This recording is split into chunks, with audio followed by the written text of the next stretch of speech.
8 horas e 16 minutos. Nós recebemos hoje nos nossos estúdios da 98 News, do Start 98 News, pela primeira vez, a deputada Lajuana França, do PV, deputada com a sua base eleitoral principal na cidade de Divinópolis. E eu estou sempre fazendo questão de mencionar as bases eleitorais, deputada, porque estamos trazendo gente para falar para toda Minas Gerais. Falamos sobre o Alto Paranaíba, falamos recentemente sobre o Vale do Rio Doce, agora vamos falar também sobre Divinópolis, sobre o Estado. Antes de tudo, seja muito bem-vindo à 98 News. Obrigada, Ibrahim. Bom dia, Laura. Estou muito feliz de estar aqui. Bom dia a todos os ouvintes também. E o estúdio está lindo, os bate-papos que eu tenho ouvido estão muito legais, então eu tenho certeza que vai ser mais um desses muito legal. Mas posso contar uma curiosidade? Pois não. Minha base eleitoral é Divinópolis, mas você sabe qual é a minha segunda cidade mais votada? Se eu chutar por ser uma parlamentar da educação, eu vou com muito foco na educação, Belo Horizonte. Belo Horizonte. É. Não, eu colei, menti, tá? Eu já sabia que eu ia ter olhado na última eleição, como eu olho os deputados, tá? Eu já sabia. Deputada, vamos começar aqui a nossa conversa tratando do tema que nós estamos abordando desde o início do nosso noticiário de hoje, que é a decisão do presidente americano Donald Trump de impor tarifação de 50% às exportações brasileiras. E ela, claro, está criando ecos por todo o país. Está todo mundo tentando calcular de alguma maneira como isso impactará o nosso dia a dia. Já tivemos aqui com o nosso economista Isaac Carlos um pouco de perspectiva disso. Ele fez uma estimativa de que possamos ter aí uma perda se tudo se mantiver exatamente como está, lei de reciprocidade aplicada, tarifação americana mantida, podemos aí ter um potencial de perder até 100 mil empregos em Minas Gerais. E no Brasil podemos chegar a 1 milhão, porque as cadeias produtivas podem ser muito afetadas. Mas eu quero particularmente lhe perguntar sobre o aspecto de Minas Gerais. Como uma integrante da oposição, como é que a senhora viu a manifestação feita pelo governador Romeu Zema após essa decisão, em que ele menciona, e vou repetir o tweet que foi feito pelo governador, abre aspas, as empresas e trabalhadores brasileiros vão pagar, mais uma vez, a conta do Lula, da Janja e do STF. Continua o governador. Ignorar a boa diplomacia, promover perseguições, censura e ainda fazer provocações baratas vai custar caro para Minas e para o Brasil. Fecha aspas. Na verdade, a gente está pagando a conta dos patriotas do país dos outros, né? É isso que a gente está pagando. Porque o que o governador Romeu Zema está dizendo é uma desconexão completa da realidade, completa. E ele demonstra, mais uma vez, uma despreocupação completa com Minas Gerais, enquanto ele está mirando apenas a eleição do ano que vem. Minas Gerais é o segundo estado mais prejudicado por essa decisão irresponsável desse homem que ganhou para presidente dos Estados Unidos e acha que ganhou uma autorização de ser imperador do mundo. Ninguém avisou para ele que ele é presidente dos Estados Unidos e não imperador do mundo. Minas Gerais, no final do ano, estava celebrando, inclusive o governador celebrou, que a gente avançou e que as exportações do agronegócio ultrapassaram as da mineração pela primeira vez no estado. O número é muito expressivo, 17 bilhões. E quem puxou essas exportações foi justamente o café. Estados Unidos é o principal comprador de café de Minas Gerais. Então a gente está muito prejudicado. A gente está prejudicado pelas exportações do café, a gente está prejudicado pelas exportações do aço, a gente está prejudicado por vários aspectos e por uma pessoa, pela decisão política de um grupo que não entendeu que perdeu as eleições, que isso faz parte do jogo. Afinal de contas, o presidente Lula perdeu 4 eleições. Perder eleição faz parte do jogo. Quando você se coloca na urna, você pode ganhar, você pode perder. E ganhar é muito mais difícil e muito mais raro do que perder. De um grupo que não entende que perdeu a eleição, de um grupo que diz que ama o Brasil, mas tenta penalizar os brasileiros. Então, as consequências são muito graves. Eu queria só fazer um exercício imaginativo. Vamos imaginar se fosse o contrário.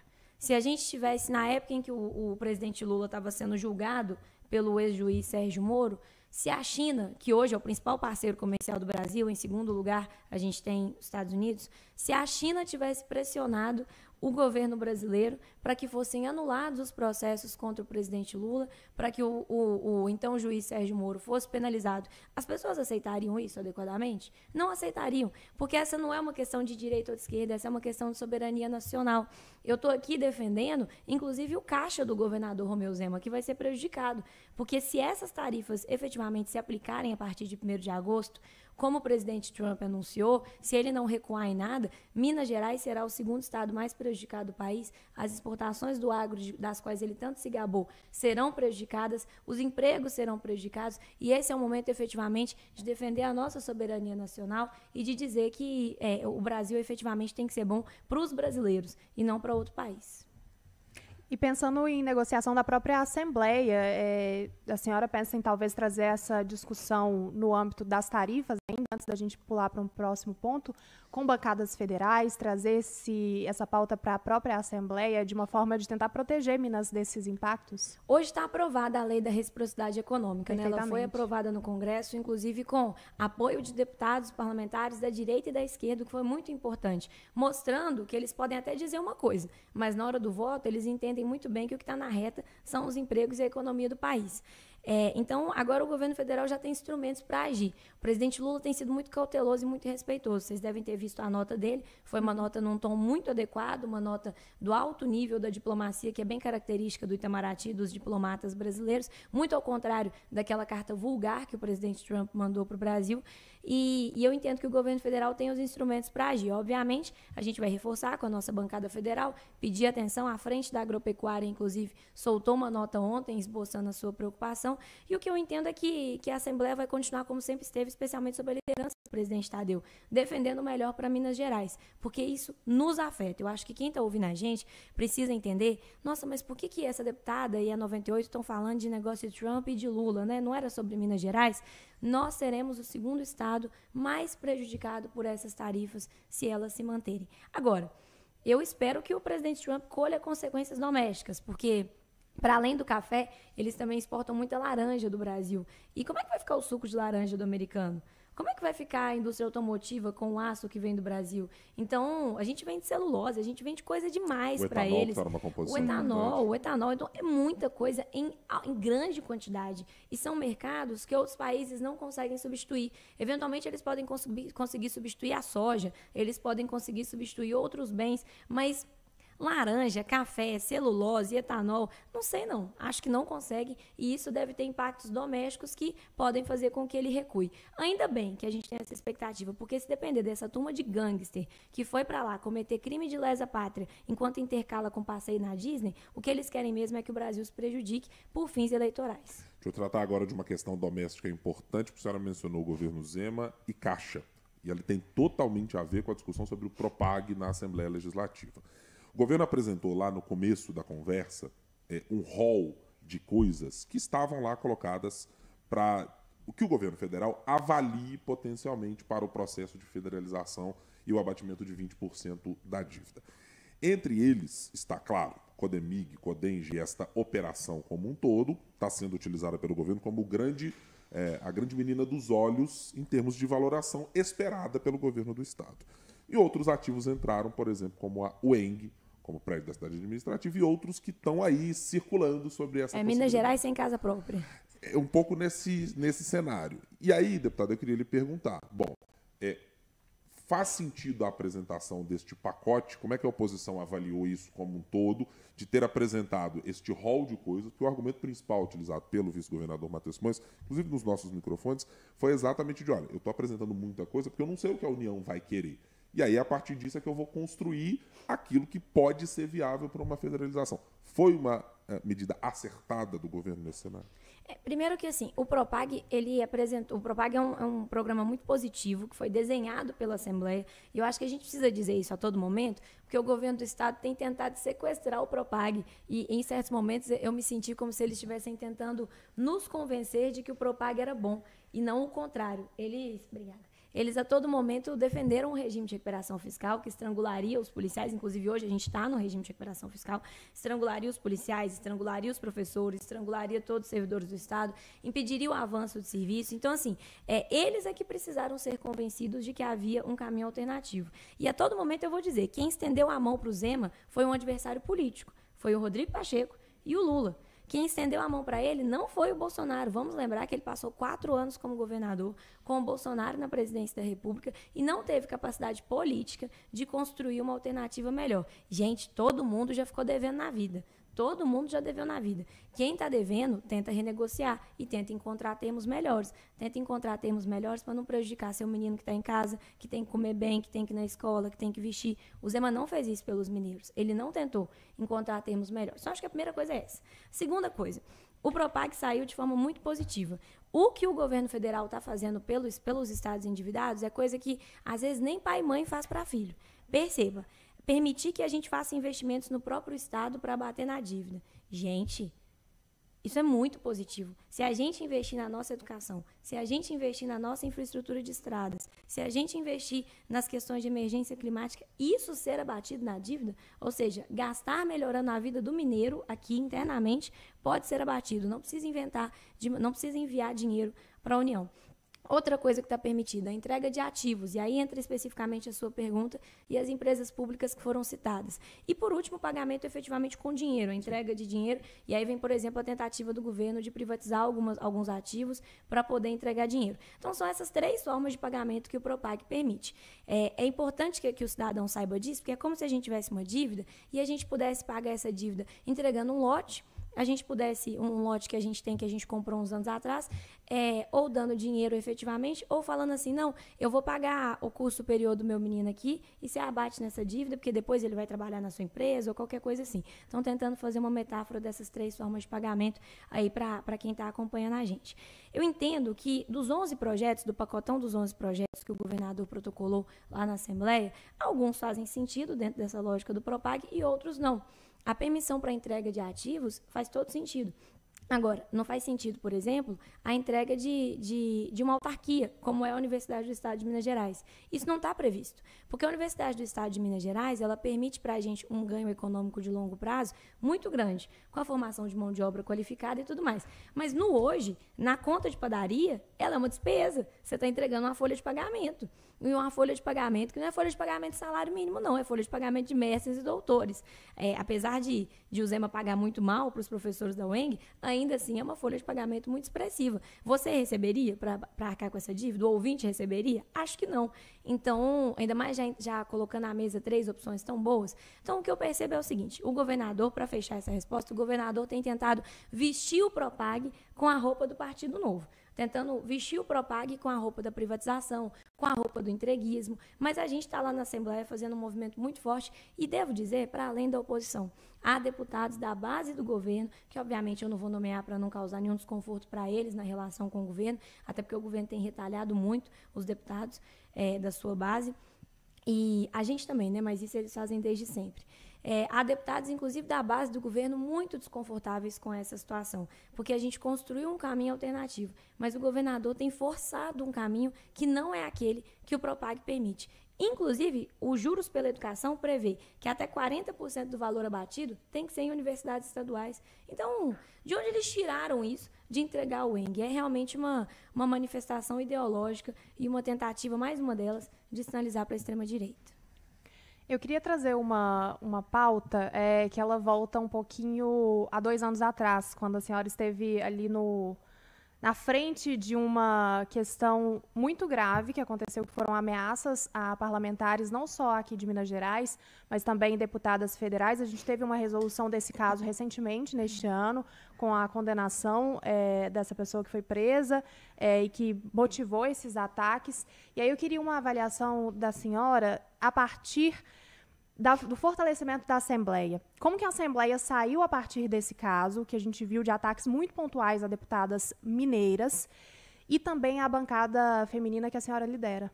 Laura, você sabe que essa observação que você fez, pouquíssimas pessoas foram capazes de fazer? Eu tenho dito a todo momento, mesmo mesmo comigo dizendo a todo momento isso, as pessoas não observaram isso. Foi muito pontual em Minas Gerais. A gente teve ameaças a outras parlamentares em outros estados? Tivemos, infelizmente. Mas em Minas Gerais a coisa foi maior. Em Minas Gerais a gente teve deputadas ameaçadas, vereadoras ameaçadas, um nível de detalhe, de sordidez e de baixaria muito aumentado comparado aos outros estados, e isso mostra mesmo essa organização que é a extrema-direita e que essas pessoas que não respeitam a democracia, desse nível aí de gangster que viaja para outro país para tentar prejudicar o seu próprio país, estão em Minas. Por quê? Porque eles perderam Minas Gerais. Então, essa é uma questão que tem a ver com a política eleitoral de 2026. Eu entendo que a extrema-direita não engoliu bem ter perdido Minas Gerais até hoje. Imagina o governador Romeu Zema, que ganhou em primeiro turno a eleição e que achava que no segundo turno, apoiando o Bolsonaro, ia virar o jogo, não conseguir virar o jogo. como que essa noite que ele deve ter dormido deve ter sido amarga? Então, assim, a gente tem efetivamente uma organização da extrema-direita em Minas e a extrema-direita tem alvos muito claros, né? São os corpos negros, são os corpos das mulheres, são todos os corpos que, idealmente, na cabeça desse povo, teriam que ser submissos de alguma forma, e não são. E não são. São corpos que estão alcançando espaço de poder e que estão colocando as suas pautas em destaque. Então, assim, quando a gente tem a maior bancada feminina da história, que se organiza minimamente para defender as mulheres, a gente diz um grande não a tudo que essas pessoas têm proposto para a gente. Então, lá na casa houve um apoio muito grande do presidente Tadeu, os líderes da casa, e é preciso dizer, líderes de bloco da direita, nos apoiaram, nos sustentaram, nos deram todo o suporte e a gente conseguiu enfrentar esse momento. A Polícia Civil, a Polícia Militar fizeram um trabalho brilhante de investigação junto ao Ministério Público e eu acho que a condenação desse cidadão, desse bandido que nos ameaçava e que foi tão baixo que foi capaz de fotografar o meu irmão na porta da escola dele quando meu irmão era menor de idade, lá em Divinópolis, esse nível de gente, quando eles são condenados, eles passam um recado muito claro para todo mundo que pensa em extrapolar suas possibilidades de atuação. Esse é efetivamente um assunto que me deixa muito magoada, mas o que eu percebo é que a gente traçou um limite ali de quem não pode mais passar, de que dali não pode mais passar. Você não precisa gostar do meu trabalho. Como você não precisa gostar do trabalho da deputada Bela. Nos vença nas urnas, nos vença nos argumentos, nos vença no diálogo, nos vença de outras formas. Mas não ameace a nossa vida e a vida das pessoas que a gente ama. Acho que essa linha ficou muito traçada no chão com essa condenação. Nós tivemos ontem, deputada, a preparação definitiva para que o projeto da Lei de Diretrizes Orçamentárias para 2026 seja votado em plenário. E ele traz um número que nos chamou um pouco a atenção. O projeto está prevendo uma redução do déficit do Estado de 73%, na comparação com a LDO de 2025, um aumento de receita de 9,5% e um crescimento de 2,76% na despesa. E a gente já começou a discutir, e o próprio vice-governador falou isso quando tratava dos vetos do Propag, dizendo, olha, se caírem os vetos, temos a possibilidade de concessão de um reajuste para as forças de segurança pública no ano de 2026, ano eleitoral. Esse resultado, economicamente, e eu queria o seu olhar para o todo, né, para esses 4 anos, vamos colocar 7 anos, já quase 6 anos de mandato do governador Romeu Zema, ele está indicando, do ponto de vista de contas públicas, um melhor caminho, ou a senhora está vendo o ano de 2026 como uma exceção aos outros anos em que esse peso de receita e despesa não estava tão calibrado? Eu acho que assim, se a gente matar a vaca para tirar um boi, a gente vai ter. Se a gente matar a vaca para tirar um bife, a gente vai ter carne no prato. O que eu entendo que o governador está fazendo é matando a vaca para tirar um bife. Se você estrangula o Estado do jeito que eles estão estrangulando, do ponto de vista de frustração do serviço público, de perspectiva dos servidores não conseguirem nem efetivamente entregarem aquilo que eles poderiam. Vamos lembrar que há pouco tempo atrás teve Polícia Civil, teve delegacia fazendo vaquinha para fazer reforma. Se você chegar nesse nível de estrangulamento do serviço público em Minas, vai acontecer um prejuízo de longo prazo. 2 coisas importantes sobre a LDO que eu acho que a gente precisa colocar. A primeira é que a LDO não considerava uma perda de arrecadação como a gente pode ter com essa decisão do Trump. Ela não considerava isso. Vamos lembrar o que a gente falou no início da nossa conversa. Minas Gerais é o segundo estado mais prejudicado. As exportações simbolizaram 17 bilhões no ano passado. Café puxou as exportações. Estados Unidos é o nosso principal comprador de café. E não, a LDO não trazia isso porque ninguém poderia imaginar que esse maluco desse Trump ia propor o que ele propôs. Então, os deputados fizeram o seu trabalho dentro de uma previsão que havia sem esse tipo de arrobo, né, de quem ocupa a cadeira de presidente da República. Apesar disso, se ele recuar, a gente pode ter uma perspectiva melhor. Se ele não recuar, a gente pode ter um prejuízo que não estava contabilizado.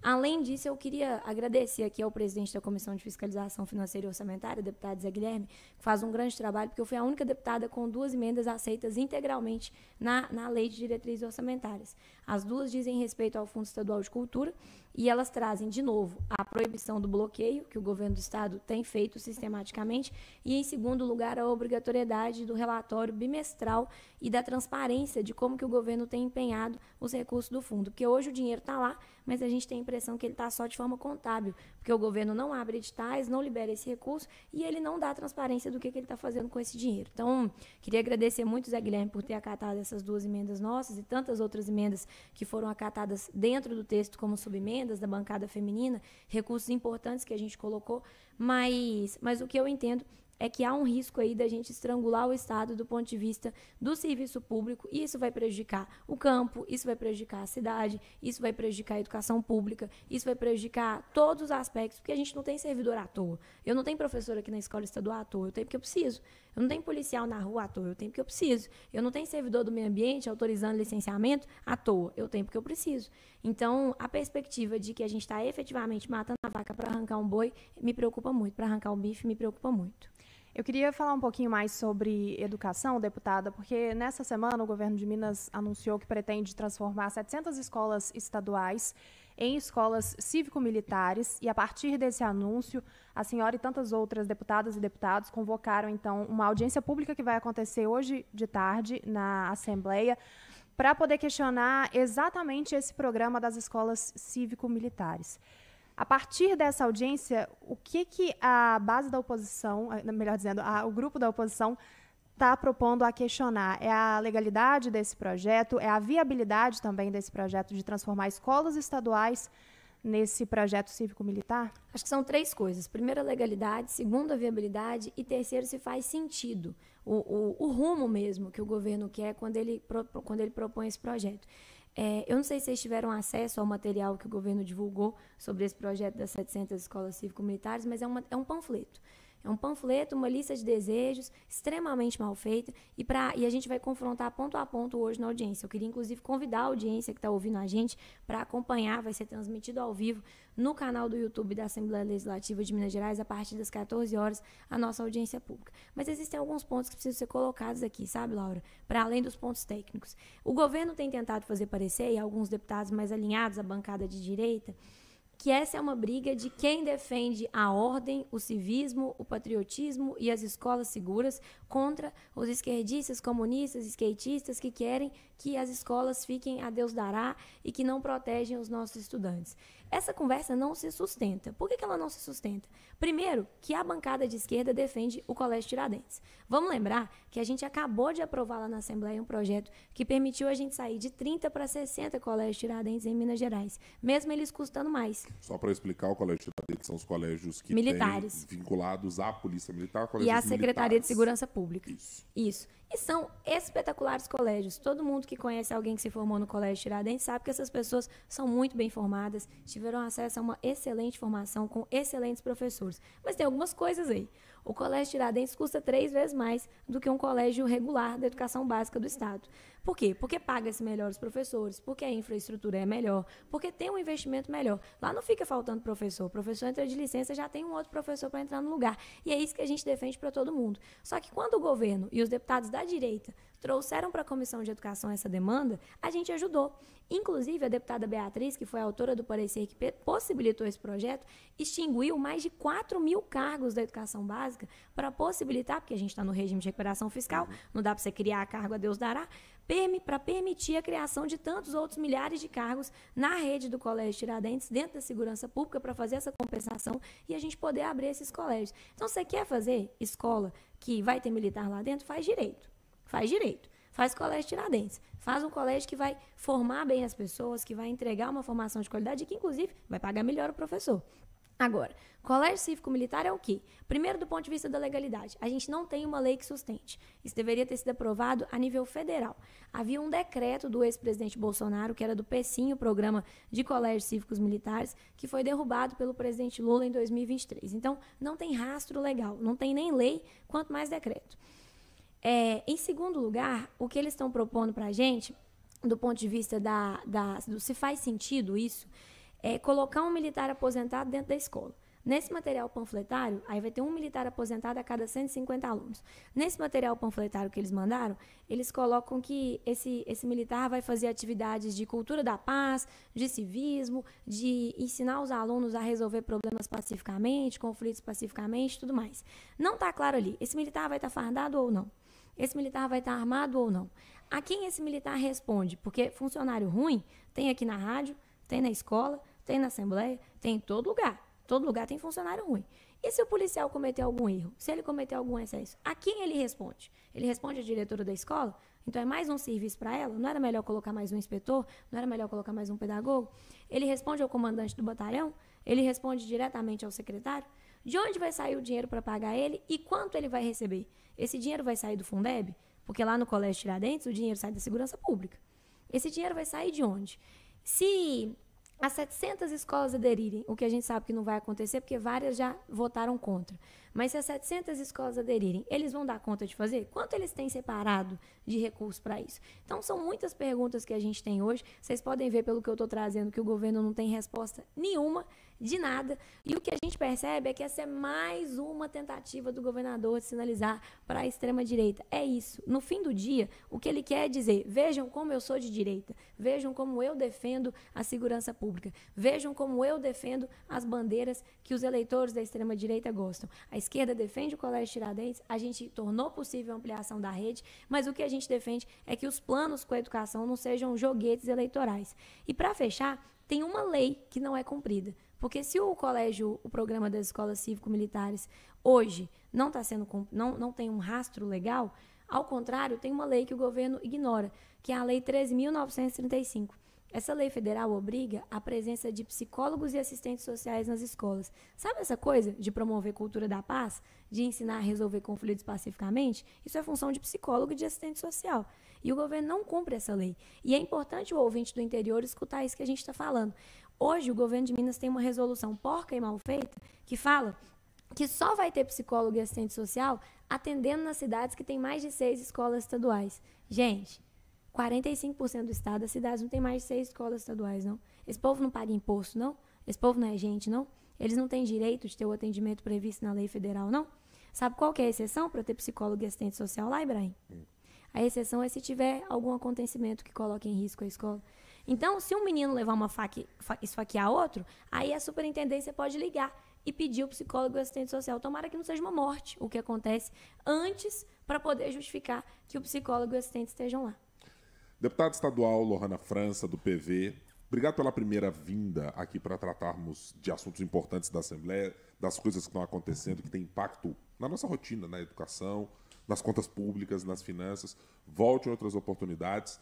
A 98 News é 100% Minas Gerais, então a gente quer tratar não apenas da capital, mas de Minas como um todo, dos impactos econômicos, do que há de educacional e de muito mais. Muito obrigado por estar aqui conosco nessa manhã. Muito feliz de estar aqui, muito mais sucesso para vocês. Contem com a gente, contem com a Assembleia Legislativa de Minas Gerais e eu estou sempre à disposição para falar desses assuntos de maior importância.